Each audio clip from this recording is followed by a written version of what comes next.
На 23 октомври минатата година Европската комисија ги одобри реформските агенди 2024-2027 за 5 од 6 земји на Западен Балкан.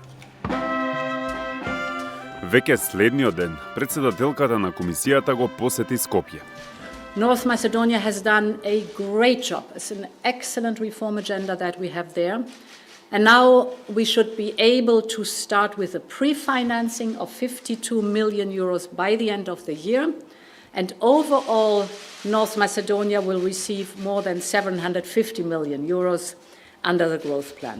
Од вкупно 6 милиарди евра за земјите од Западен Балкан, за Македонија се предвидени 750 милиони.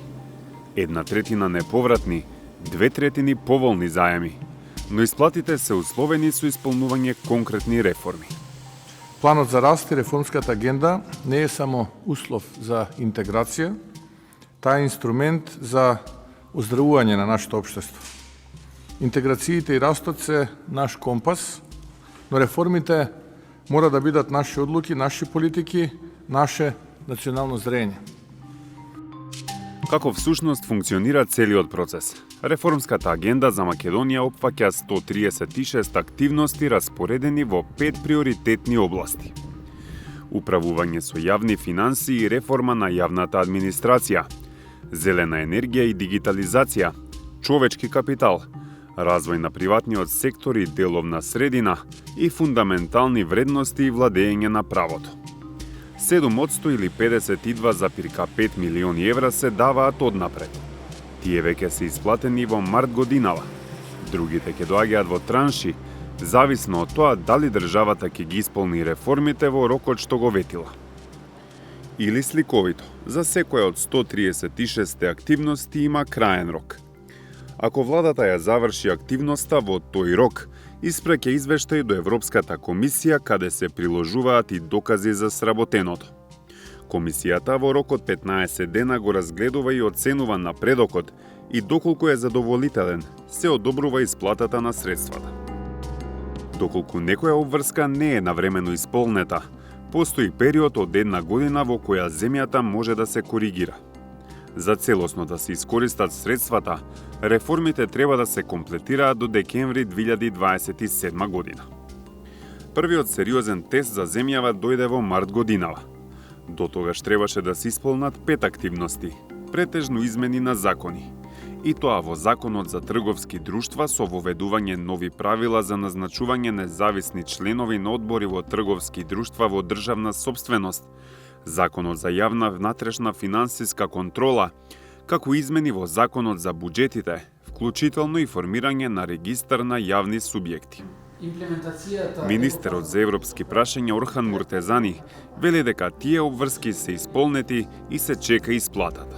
Сме пуштиле барања и, како што реков, после 90 работни дена комисијата ќе се изјасни. Ако сметат дека приложените документи се доволни за да тие заклучат дека реформите се успешно имплементирани, тогаш врз основа на нашето барање ќе се исплатат 17 милиони евра. Ние сме имале 5 чекори. Ако сите 5 чекори Европската комисија смета дека се успешно, тогаш ќе добиеме 17 милиони евра. Ако евентуално сметат дека одреден чекор не е 100% исполнет, тогаш тој износ ќе се намали.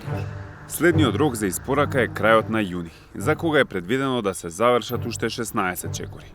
Наградата за нивно исполнување е 70 милиони евра. До 30 јуни, на пример, владата меѓу другото се обврза дека постепено ќе ја намали јавната интервенција во одредувањето на цените за снабдување со електрична енергија од 70%, за што се предвидени 8,5 милиони евра. Донесување на 3-годишен план за реновирање на зградите на централната власт, усогласен со годишната цел за реновирање од 3%, за што земјава треба да добие 2,1 милиони евра од Унијата. Да се зголемат бројот на инспекции на Државниот инспекторат за труд за 20% и на Пазарниот инспекторат за 15% во однос на периодот од 2020 до 2023 година. За оваа реформа се обезбедени околу 2 милиони евра. Од Министерството за европски прашања ни вела дека во фаза на реализација и имплементација се првата и втората задача од примерите, додека пак зголемувањето на бројот на инспекции е целосно исполнето, имајќи ги предвид инспекциите по трагедијата во Кочани. Дали земјава ќе успее да стигне навреме да ја заврши домашната задача, имајќи предвид дека новиот рок се наближува. За сега, вели Муртезани, речиси се оди по планот. Единствено доцнење за кое смета дека е оправдано е носење на нов изборен законик. Но на долг рок, министерот очекува да има повеќе предизвици што може да доведе до тоа многу од планираните реформи да се насоберат за завршување во дозволеното доцнење од 1 година. Имајќи го во предвид капацитетот на нашите институции, кој што и во оваа фаза е сериозно предизвикана за да се имплементира овој план, колку повеќе мерки и чекори ќе ни останат на крај, ќе се собираат многу и овие што изостануваат и новите чекори што доаѓаат и поради малиот апсорбционен капацитет на институциите, колку повеќе ќе ни остане за на крај, толку помалку ќе имаме возможност реално да ги имплементираме реформите. Дека домашната администрација има недостиг на кадар кој знае како да работи на реформи и европски фондови е јавна тајна. Тоа пак неминовно ќе значи забавено темпо во испораката на најголемите реформи во секое поле. А ако нема навремени реформи, нема ни пари. Првиот фидбек од институциите ни е дека имаат сериозен проблем да испорачуваат согласно предвидените рокови. Тоа што засега е како прв индикатор е дека реформите сепак во правосудниот систем одат со побавна динамика, а мислам дека за да се зголеми довербата на граѓаните кои што знаеме дека е на историски ниско ниво, мислам дека реформите во правосудниот систем од сите чинители на тој систем мора да се работат со голема посветеност и со приоритет за да може да се гради довербата. Спроведувањето на реформите го следат оние што ги даваат парите, Европската Унија. Шефот за соработка во делегацијата на ЕУ во земјава Штефан Худолин вели дека се уште е рано да се зборува за спремноста на земјава. Сега на дневен ред е единствено првиот извештај. Како целина додава, се особено задоволни пред се од преговарањето на реформската агенда.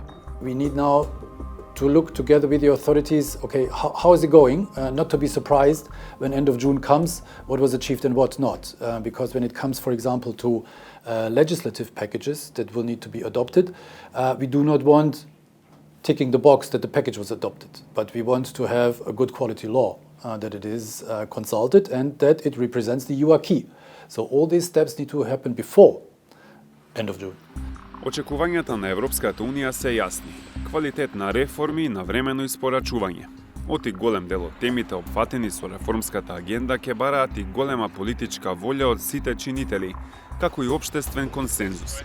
What needs to be ensured that sometimes there are technical steps, like for example now there is one of the steps that is to be achieved is to create the plans, the vision, the future of state-owned enterprises, which are a problematic field because they are non-profitable, there's a lot of state aid going into it, it's a burden for the taxpayer, so how to modernize them. So now we need to get into preparation. The country now needs to undergo their review, thinking and say, okay, this is how I see my state-owned enterprises, how they need to look in future.